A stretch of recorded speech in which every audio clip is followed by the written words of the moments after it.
அனிதான்ற ஒரு குழந்தை நல்லா படிக்கக்கூடிய பொண்ணு 1200க்கு 1120 mark. எவ்வளவுமா? 1200க்கு 1720, 1200க்கு 1720, 1720, 1200க்கு 1720. Hello, welcome to my YouTube channel, guys. Today I am going to make a new video, so please whatever. எங்க அப்பா மௌனங்களா ஆளுக்கு ஒரு சேனல் வச்சுக்கிட்டு ஆளுக்கு உருட்டுறானோப்பா. உதயநிதி வந்து முதலமைச்சர் ஆவது வந்து தமிழக மக்களுடைய ஆசையா, யாராவது சொல்லியிருப்பாங்களா அது மாதிரி?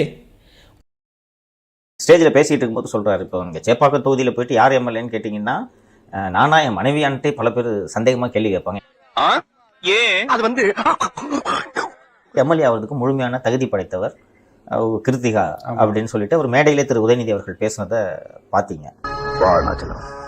நீ வருவேன்னு எனக்கு தெரியும்.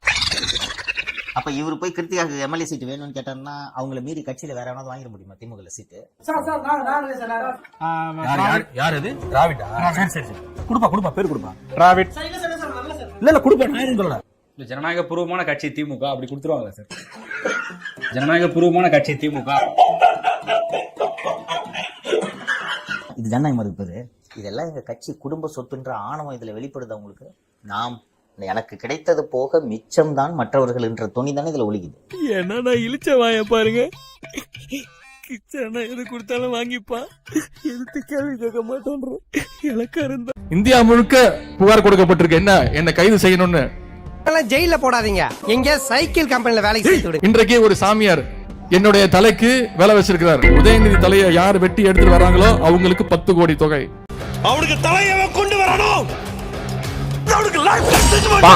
எனக்கு என் தலைக்கு எதுக்கு 10 கோடி? என் தலையை சீவறதுக்கு ஒரு 10 ரூபா சீப்பை கொடுத்தா நானே சீவிட்டு போயிடுவேன். நீ பண்ற காமெடிக்கெல்லாம் அந்த பின்னாடி பையன் தான் சிரிப்பான், நான்லாம் சிரிக்க மாட்டேன் தெரியுமா? கலைஞரை மிரட்டினாங்க. இதே மாதிரி ஒரு சாமியாரு கலைஞருடைய தலையை சீவினா 1 கோடி ரூபா தரேன்னு சொன்னாங்க. கலைஞர் என்ன தெரியுமா சொன்னாரு? நீ 100 கோடி கொடுத்தாலும் என் தலையை நானே சீவிக்க முடியாது அப்படின்னு சொன்னவர் தான் கலைஞர். கோடி ரூபா கொடுத்தாலும் என் தலையை நானே சீவிக்க முடியாது. சனாதானத்தை ஒழிக்க வேண்டும். எப்படி கொசு, மலேரியா, டெங்கு, கால்ரா, கோவிடை ஒழிச்சோமோ அதே மாதிரி சனாதன கோட்பாடுகளை ஒழிக்க வேண்டும் சொன்ன. உலக வரலாறுலயே கேவலத்தை பத்தி நீங்க சொன்னதுனால அதை விட கேவலம் நான் சொல்றேன். கல்லறையில வெல்கம்னு போடுவாங்க கருணாநிதி கல்லறை மேல. அது மேல வச்சிருந்த தயிர் வடையை காணும். அதை வந்து தூக்கி போயிட்டான் தெரியல, எந்த உடன்பரப்பு தூக்கி போயிட்டான் தெரியல. கொஞ்சம் கொடுத்துருந்தா பேசாம இருந்திருப்பேன். என்ன உதயத்தை வரவேற்கிறோம், யாராவது கல்லறைக்கு வரவேற்பு கொடுப்பாங்க.